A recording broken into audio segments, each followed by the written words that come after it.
खत्म। जय हिंद।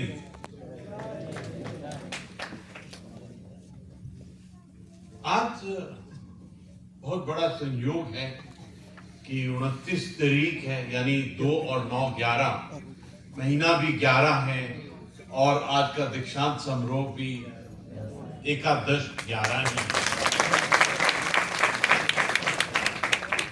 जब एक और एक मिलते हैं तो अवश्य ही चमत्कार होता है।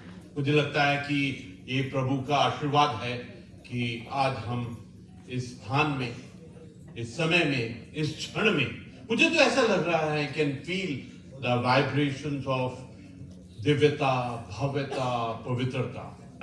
क्योंकि जिस प्रकार से मंत्रों का उच्चारण था, जिस प्रकार से ज्योति और तुलसी जी को हमने नमन किया, जिस प्रकार से कुलगीत गाया, और जो संस्कृत की जो ध्वनि है, वाइब्रेशन है, वो अपने आप में अलग है। मेरी आज कुछ एक ऐसी रियलाइजेशंस थी कि अगर आपको आत्मा से संवाद करना है, अगर आत्मा से बोलना है, तो देयर ओनली वन लैंग्वेज जो संस्कृत है। संस्कृत मेरे हिसाब से सांसों का कृत है, सांसों का डांस है। इट्स ए वाइब्रेशन ऑफ जब आप बोलते हैं। इसमें कभी कभी ऐसा लगता है कि अगर आप अपना लेवल हाई करना चाहते हैं, उसको दिव्य और भव्य बनाना चाहते हैं, तो संस्कृत एक भाषा है जिसके उच्चारण से आपको वो स्थिति और लेवल हासिल हो जाएगा। आज सचमुच दीपक जी ने जो कविता पढ़ी, और that is my realization also today, कि संस्कृत तो बहुत सिंपल है, संस्कृत तो बहुत सरल है, साथ में मधुर है, साथ में आत्मा और आत्मा के साथ में मिलन करने का सबसे प्यारा तरीका है। आज सबसे पहले मैं आई वांट टू, दिल में अपार प्रसन्नता है कि देव भाषा संस्कृत और संस्कृति के टू थिंग्स, संस्कृत और संस्कृति, इसके जो संरक्षण, संवर्धन और प्रचार प्रसार के लिए जो समर्पित है उत्तराखंड संस्कृत विश्वविद्यालय, मैं आपको बहुत मुबारकबाद देता हूं कि आपने इन क्षणों को हमसे मिलाया है। अगर ताली मारने का दिल करेगा ना, तो जोर से ताली मारना है।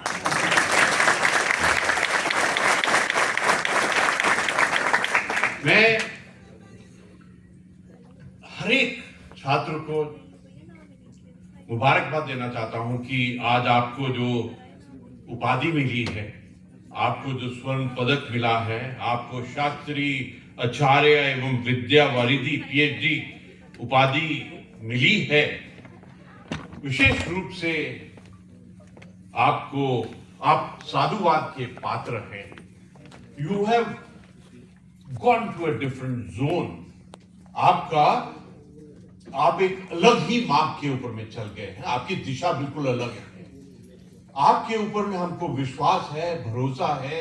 आपको हम बहुत गर्व से देखते हैं कि आप हमारे भारत की धरोहर और जड़ों को आगे लेके जाएंगे, संस्कृत और संस्कृति।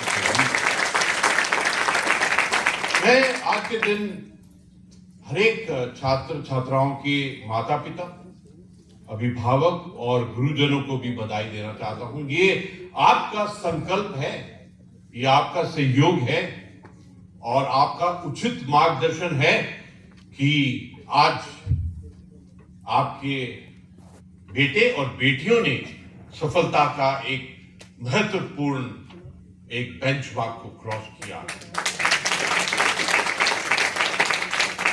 मेरा ये दृढ़ विश्वास है कि ऊर्जा और उत्साह से भरे हुए ये जो समय है, ये हमारे लिए वक्त बहुत इंपॉर्टेंट है। ये जो क्षण समय है, ये वक्त है जब हमारे अमृत काल और अमृत पीढ़ी का है, और एक ट्रांसफॉर्मेशन, मॉडर्नेशन और अपनी जड़ों से मिलने का एक अवसर है, मौका है। मुझे ऐसा लगता है कि जिस प्रकार आपने इस विषय को चुना है, इस विषय के ऊपर में अध्ययन किया है, मुझे न जाने क्यों ऐसा लगता है कि अगर मैं ब्रह्मांड को और आत्मा के क्षेत्र में झांकता हूं तो ऐसा लगता है कि भारत का वो समय आ गया है जब हमारा जो पुराणिक समय था और ये जो वर्तमान है, ये दोनों मिलने वाले हैं ट्रांसफॉर्मेशन और मॉडर्नाइजेशन के जरिए, और उसमें संस्कृत सबसे बड़ा रोल प्ले करने वाली है।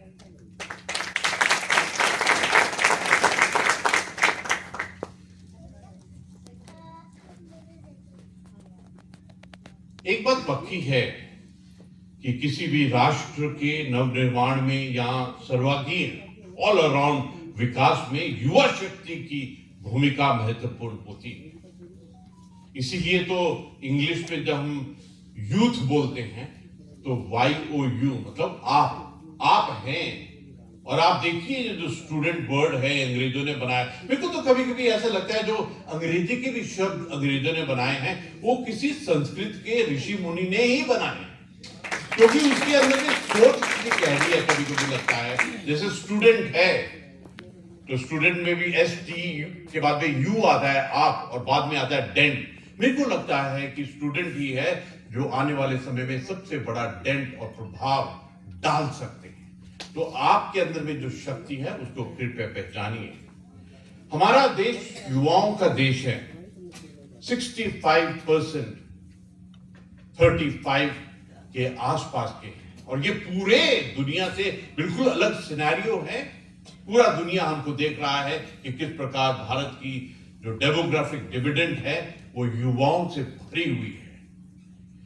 युवाओं को तो केवल चाहिए समुचित मार्गदर्शन एवं प्रोत्साहन की आवश्यकता है। They are absolutely on the fire. ये जो क्षण चल रहा है भारत का, जिसमें हमने इकट्ठा राष्ट्र के रूप के अंदर में सपना देखा है, 2047 को एक मापदंड, एक बेंचमार्क बनाया है, मुझे ऐसा लगता है कि जो आज के युवा हैं they will definitely achieve what we are dreaming for ourselves. मैंने कहा अगर ताली मारनी है तो जोर से।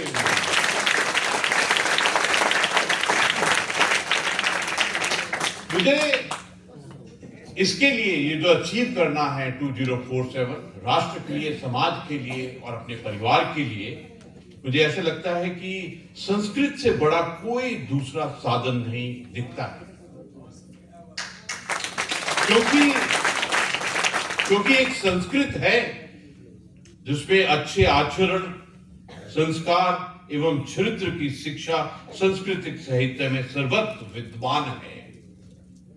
अगर आपको कंप्लीट एजुकेशन चाहिए, it is only available in Sanskrit. और मुझे ऐसा लगता है कभी कभी कि Germany, France, UK, US, Baltic country, उन्होंने अत्यंत बहुत ही ऊंचे दर्जे की हमारी संस्कृत के ऊपर में रिसर्च करके इसे डिडक्शन और एनालिसिस से फायदा उठाया है। ऐसा लगता है कभी कभी मुझे ऐसा लगता है कि संस्कृत की भाषा और कंप्यूटर की भाषा बिल्कुल समानता है। इसलिए ये जो आर्टिफिशियल इंटेलिजेंस, ये जो मेटावर्स, क्वांटम कंप्यूटिंग है, मुझे लगता है उसकी भी जननी संस्कृत ही है। और इसलिए हमको पहचानना चाहिए कि हमारी संस्कृत का वैल्यू क्या है, वर्थ क्या है, ये हमको क्या दे सकता है। मेरी आपसे रिक्वेस्ट है, इसके अंदर में हमको बहुत गहरा शोध, रिसर्च करना पड़ेगा कि what can Sanskrit give us. मुझे तो ऐसा लगता है संस्कृत केवल एक ऐसा भाषा है जो आपको पूरा कॉस्मोस, पूरा ब्रह्मांड का ज्ञान, विद्या दे सकती है। आज बहुत सुंदर कहा गोविंद जी ने, स्वामी गोविंद जी ने, उन्होंने कहा कि संस्कृत से जब हम उच्चारण करते हैं और जो हमारी टंग ट्विस्ट होती है उससे, और जो दीपक जी ने कहा कि जो ग्रे मैटर है वो और बढ़ता है। इसका मतलब ये हुआ कि आपका मंत्रों का उच्चारण करना अपने आप से आपको विजडम के एक अलग ही लेवल के ऊपर में ले जाता है।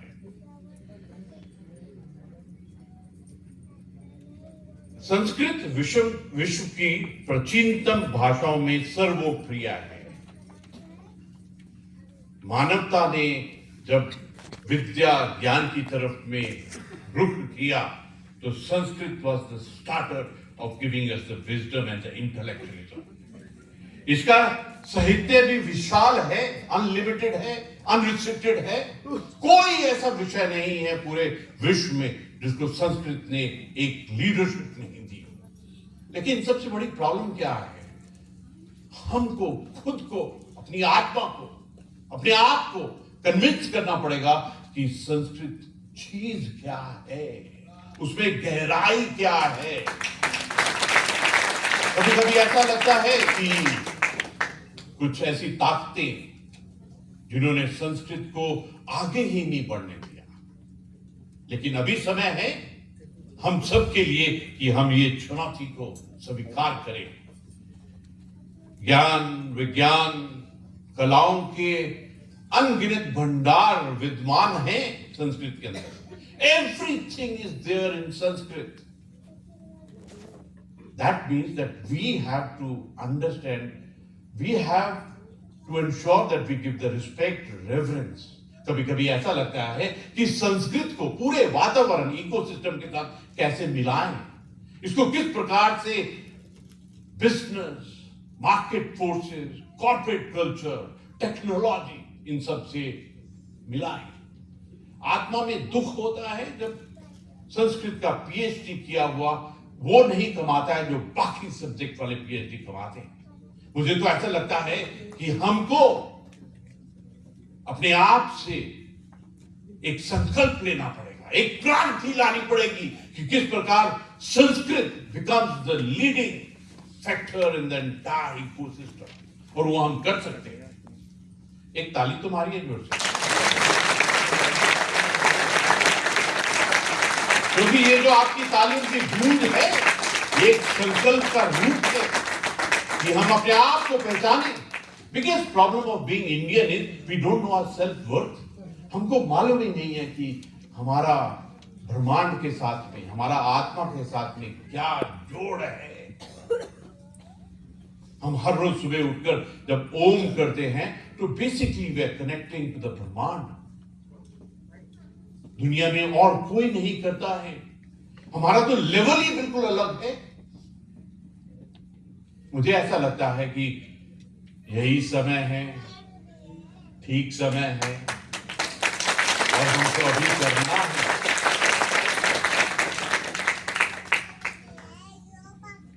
आपका ये सौभाग्य है, प्रभु का आशीर्वाद है कि आप संस्कृत के छात्र हैं। इस पर आपको गर्व होना चाहिए।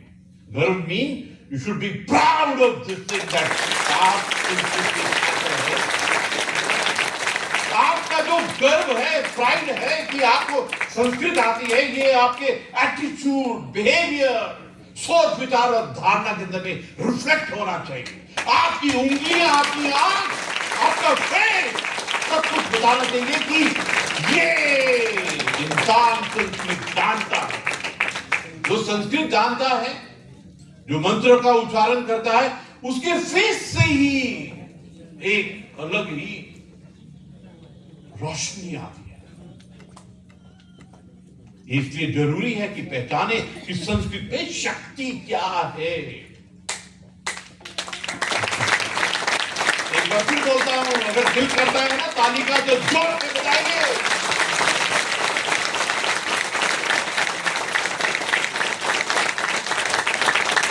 देखिए, जब दुनिया के अन्य देशों के लोग सामान्य नॉर्मल जीवन व्यापन कर रहे थे, टू लिव नॉर्मली, उस समय हमारे पूर्वज ऋषि मुनि दिव्य दृष्टि, डिवाइन साइट एवं अलौकिक दिव्य शक्तियों से संपन्न होकर ज्ञान, विज्ञान एवं कला आदि के क्षेत्र में नए नए अनुसंधानों एवं साधना के द्वारा प्राणी मात्र के कल्याण के लिए सत्य सनातन सिद्धांतों के निर्धारण में तत्पर थे।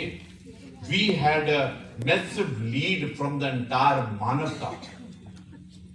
उस लीड को हमको दोबारा से हासिल करना है।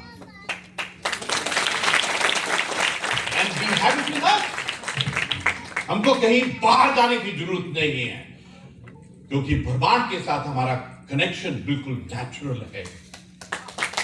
मुझे लगता है कि हमारे लिए चैलेंज है, संकल्प है कि किस प्रकार हम अपनी धरोहर, जड़ों से, सभ्यता से, संस्कृति से, इतिहास से जुड़े। All the solutions lie within our own self। और हमारा अंदर में भरोसा, हमारा संस्कृत में भरोसा, हमारा संस्कृति में भरोसा, हमारी जो एथिक्स और वैल्यूज, मूल्य हैं, वो पूरा दुनिया में सबसे अलग हैं। कोविड में समझ में आया कि हम हजारों सालों से नमस्कार क्यों करते हैं। हमारे को एक एक चीज के अंदर में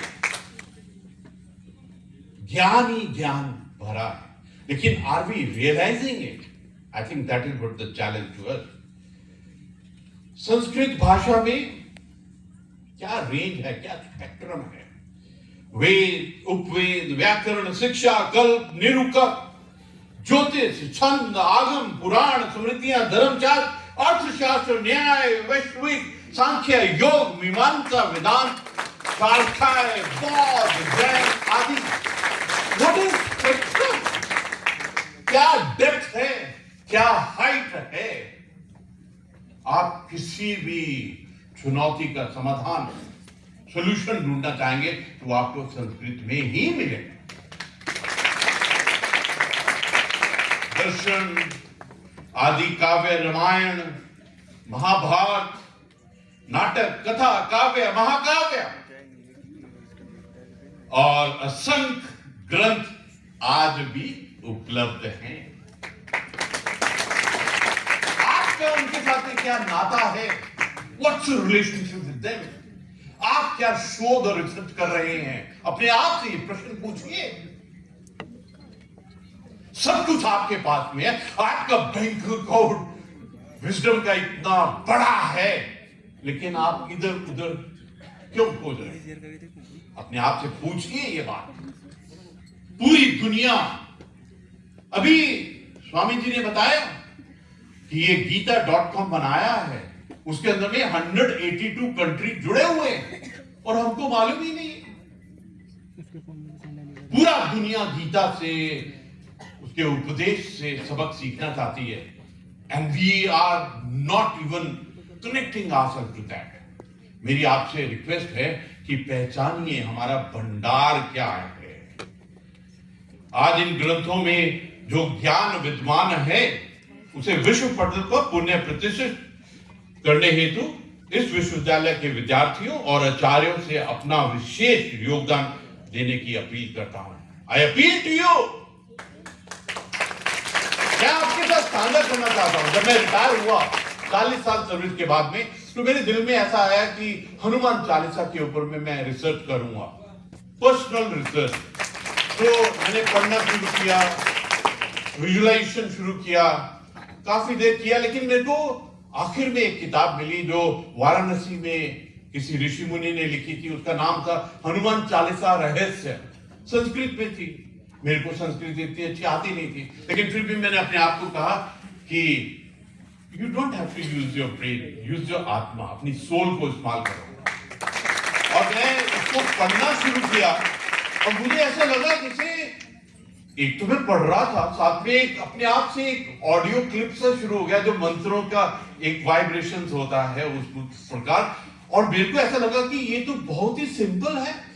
और आखिर में 8 महीने के बाद में मुझे मेरी रियलाइजेशन क्या थी कि what's the deepest meaning of Hanuman. एक तो हनु और दूसरा मान। वो था कि hanu means big, massive, unlimited, unrestricted, और मान मीन्स सोच, विचार और धारणा। ऐसी सोच, विचार और धारणा जो कहे कि मैं सूरज को निगल जाऊंगा, जो कहे कि मैं पूरे पहाड़ को अपने हाथ के ऊपर में ले जाऊंगा, जो कहे कि मैं अपना सीना छीन के दिखाता हूं कि अंदर में क्या विराजमान है। कोई कहे कि मैं एकदम छोटा होकर अशोक वाटिका में जाऊंगा अपने कार्य के लिए। What A range. ये आपको तभी मिलेगा जब आप संस्कृत और हमारे जो हेरिटेज है, धरोहर है, जड़ है, उनके अंदर में अपना शोध और विचार करेंगे। पूरी दुनिया में कोविड के बाद में एक भूख है कि दिव्यता क्या होती है, भव्यता क्या होती है, पवित्रता क्या होती है, शुद्धता क्या होती है।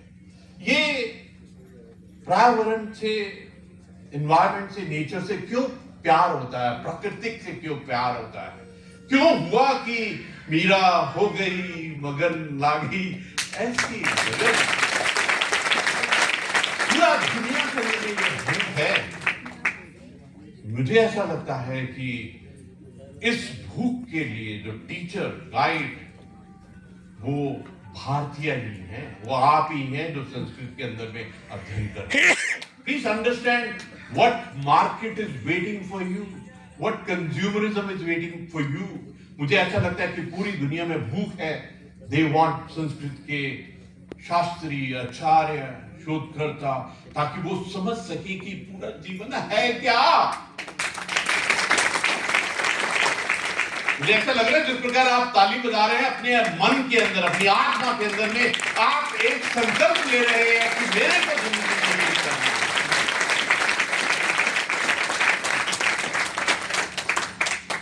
किसी भी राष्ट्र की आत्मा उसकी संस्कृति होती है। संस्कृति जब तक जीवित व सुरक्षित है तभी तक राष्ट्र भी जीवित व सुरक्षित रहता है। ये है इंपॉर्टेंस ऑफ संस्कृति, कल्चर। विश्व की सारी संस्कृतियों में सबसे प्राचीन एवं श्रेष्ठ हमारी भारतीय संस्कृति या वैदिक संस्कृति है।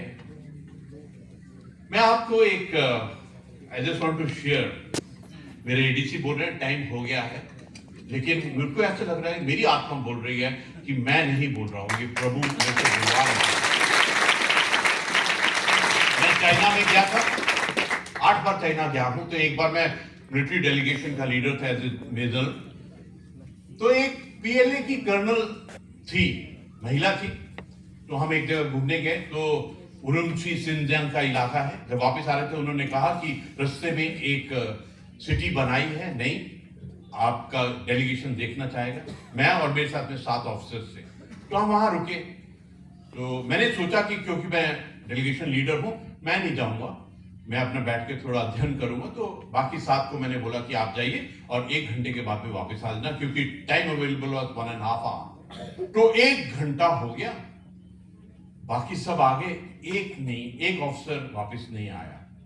और वो ऑफिसर भी सरदार जी थे।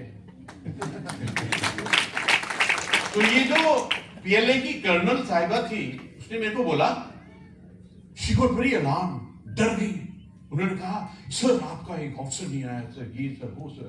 तो I told her, I said wait, don't worry about it, let's wait for another 15 minute, धैर्य रखिए। तो वो बड़ी एक्साइटेड सी थी, सर सर सर। तो मैंने अपने अंदर में अपने वाहेगुरु को याद किया। मैं बोला, वाहेगुरु मैं इस वक्त चाइना में बैठा हूं, बेइज्जती मत करा देना। मैंने 15 मिनट वेट किया और वो ऑफिसर तब भी नहीं आया। फिर वो 15 मिनट बाद आई और घबरा रही थी, उसकी आवाज से, उसके हाथों से, बॉडी लैंग्वेज से। And she said, sir that officer is not coming, ऐसे बोल रही थी मेरे को। तो I told her, I said don't worry, let's wait for another 15 minutes, he will definitely come. फिर वो चली गई। फिर मैंने बड़ा सीरियसली आंख बंद की, मूल मंत्र का उच्चारण किया और मैंने कहा, वाहेगुरु मैं बता रहा हूं, आत्मा से बोल रहा हूं, आज गड़बड़ मत करना, आज बात राष्ट्र की है, आज बिल्कुल गड़बड़ मत करना। And I am very fond of Gayatri मंत्र, मृत्युंजय मंत्र, गणेश जी का मंत्र, मेरे को उच्चारण करने में बहुत आनंद आ रहा है। तो मैंने शुरू कर दिया, अंदर ही अंदर मंत्र उच्चारण कर दिया। ठीक 15 मिनट से 5 मिनट पहले वो ऑफिसर आ गया। ये शक्ति है मंत्रों में। तो जब वो ऑफिसर आया तो ऑफिसर ने कहा, sir I am sorry, I miss the route, कोई नई जगह है, लैंग्वेज प्रॉब्लम है, but he was very sorry. I said don't worry, it happens. तो ये जो चाइना की कर्नल साहिबा थी, ये मेरे पास में आके बैठी और कहती हैं, सर अगर आपकी जगह हमारा ऑफिसर होता तो अभी तक उसने मेरे को मार देना था। कहती है कि मैंने तो सिर्फ ये पढ़ा है, सुना है कि भारत में जो सीनियर ऑफिसर्स होते हैं वो अलग ही दर्जे के होते हैं। आप लोग कॉस्मोस, ब्रह्मांड और धैर्य और बहुत ऊंचे लीडरशिप आपकी ट्रेनिंग होती है।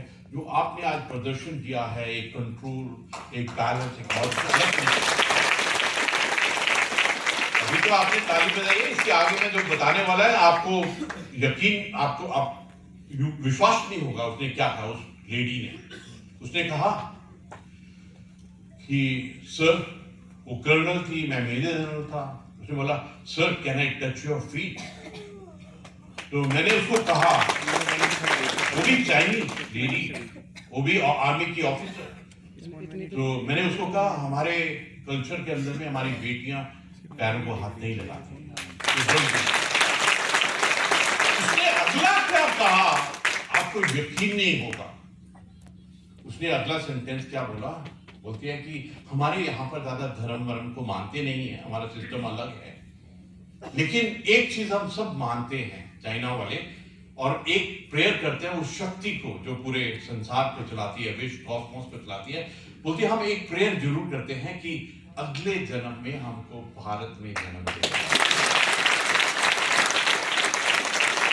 ये जो हमारा सबका जन्म है ना भारत में, ये प्रभु का, ब्रह्मांड का सबसे बड़ा आशीर्वाद है। और ये जो ज्ञान प्राप्त किया आपने संस्कृत का, इससे आप उस ब्रह्मांड का, उस आत्मिक स्तर का सबसे बड़ा ज्ञान हासिल कर सकते। लोग तरसते हैं यहाँ जन्म लेने के लिए। आपने जन्म भी लिया है, संस्कृत भी पढ़ी है, ब्रह्मांड को भी जानते हैं, आत्मा भी है, मंत्रों का उच्चारण भी करते हैं। कितना धन्य है भगवान आपका।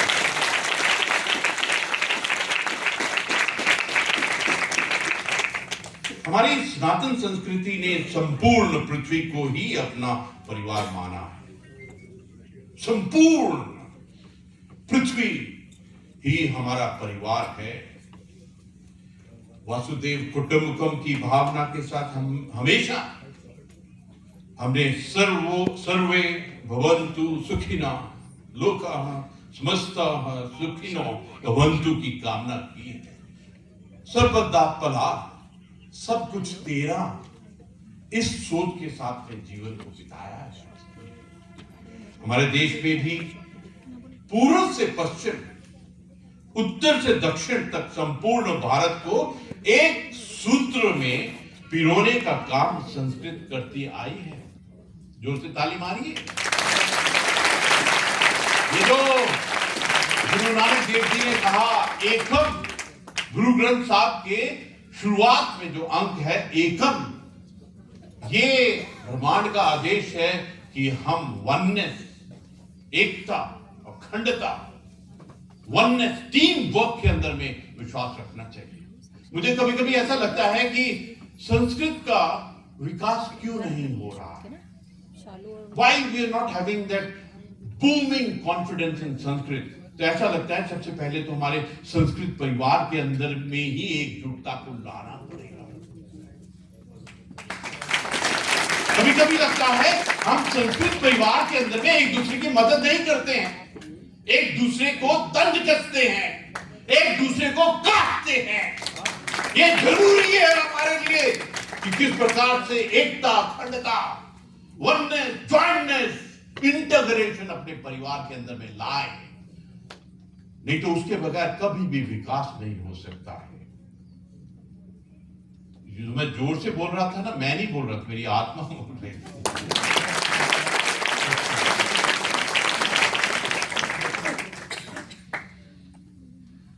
हम सभी जानते हैं कि देव भाषा का हमारी देवभूमि उत्तराखंड से ही गहरा संबंध है। हमारी जिम्मेवारी है, हमारे पास जो शिव जी का वास है, हमारे पास जो गंगा जी का स्रोत है, यमुना जी का स्रोत है, हमारी जिम्मेवारी बहुत बढ़ जाती है। न जाने हजारों सालों से ऋषि मुनियों ने यहाँ पर आकर तपस्या की, उन्होंने संस्कृत के विकास के लिए कितना कार्य किया, कितनी कितनी कठिन परिस्थितियों में रहे हैं। ये संस्कृत का और उत्तराखंड का एक गहरा संबंध है। There is a very deep relationship। हर एक उत्तराखंडी की आत्मा के अंदर में जो दिव्यता भव्यता है, जो क्रेडिबिलिटी और डिपेंडेबिलिटी है, इसके अंदर में संस्कृत का बहुत बड़ा रोल है।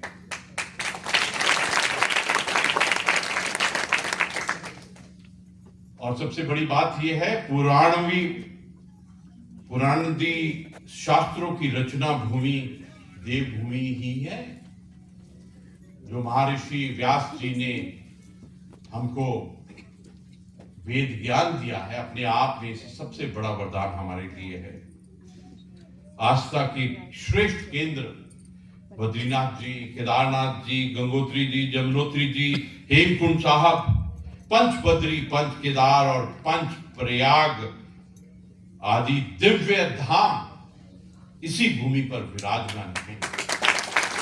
Part of the fight. It is important for you to contribute हमारी सभ्यता की सबसे बड़ी जो वरदान है संस्कृत और संस्कृति। How you contribute। मैं आपसे रिक्वेस्ट करूंगा कि आज आप रात को जब सोएंगे तो 2 मिनट निकालकर अपने संकल्प को अंकित कीजिए, डॉक्यूमेंट कीजिए कि आप किस प्रकार संस्कृत और संस्कृति के विकास के लिए कार्य करेंगे आने वाले समय में। मुझे अत्यंत खुशी है कि हमारा प्रदेश देश का पहला राज्य है जहां संस्कृत को द्वितीय राष्ट्रभाषा का दर्जा सबसे पहले प्राप्त हुआ। लेकिन हम इसके लिए कार्य क्या कर रहे हैं? That is what more important to inquire from yourself. Sanskrit संस्कृति एवं प्राचीन विद्याओं के संरक्षण, संवर्धन, अध्ययन, अध्यापन तथा आधुनिक विज्ञान व साधनों के साथ अनुसंधान, रिसर्च आदि के लिए ही हम संस्कृत विश्वविद्यालय की स्थापना हुई थी। तो वी मस्ट नो, ये जो परिवार बना है संस्कृत विश्वविद्यालय, ये किस लिए बना है? We will fail in our responsibility and duties if we do not take Sanskrit to a different level from here. Sanskrit के प्रचार प्रसार, पांडुलिपियों के संरक्षण, संस्कृत के प्रति लोगों की अभिरुचि जागृत करना आदि लक्ष्यों को लेकर संस्कृत अकादमी बनी। यह संस्कृत के लिए स्वतंत्र संस्कृत निर्देशालय बना। कई गांवों को संस्कृत ग्राम के रूप में विकसित करने का भी प्रयास हो रहा है। एफर्ट्स आर ऑन, लेकिन as a individual each one of us, what are we doing as a contribution to this direction? एक बात पक्की है, I think I am absolutely, ये जो मैं कहने वाला हूं कि स्वतंत्रता के बाद संस्कृत को जो स्थान मिलना चाहिए था वह नहीं मिला, ऐसा लगता है। अब नए युग की अपेक्षा के अनुरूप जो नई राष्ट्रीय शिक्षा नीति 2020 बनी है, जिसमें आधुनिक ज्ञान विज्ञान के साथ प्राचीन भारतीय ज्ञान एवं परंपरा की पोषक संस्कृत भाषा को उचित स्थान दिया गया है। अभी हमारे पास चांस है, मौका है, अपॉर्चुनिटी है। Let's make the best of it. पर एक बात पक्की है, जिस प्रकार आज के दिन में 3047, ये 47 है ना, ये स्वतंत्रता की याद दिलाता है। 21 को पीएचडी मिली है, भारत में 21 परमवीर चक्र हैं। मेरे को तो ये सारे के सारे ही परमवीर चक्र हैं। और 30 को आज मेडल मिला। जब मैं 30 को मेडल दे रहा था, अपने आप में उनकी ऊर्जा, उनका उत्साह, उनका कॉन्फिडेंस देखकर अत्यंत प्रसन्नता हो रही है। अब नए युग की अपेक्षा के अनुरूप ये जो न्यू एजुकेशन पॉलिसी है, जिसमें आधुनिक ज्ञान विज्ञान जो जिसकी मैंने जिक्र किया, मुझे लगता है कि we should not miss this opportunity. अगर हमने इस अपॉर्चुनिटी को मिस किया तो हमारे इसका विकास के लिए दिल भी बहुत। एक बात बहुत अच्छी है, in the current dynamics, in the current moment, लोगों का संस्कृत के प्रति आकर्षण बढ़ा है। स्वामी चिन्मया जी को जब मैं मिलता हूं तो मुझे बहुत खुशी होती है जिस प्रकार से बाल्टिक देशों में संस्कृत का विकास हो रहा है। जब मैं देखता हूं कि किस प्रकार संस्कृत को मार्केट फोर्सेस और कॉर्पोरेट के साथ में मिलाकर उसका एक बहुत ऊंचे स्तर पर हम ले जा रहे हैं।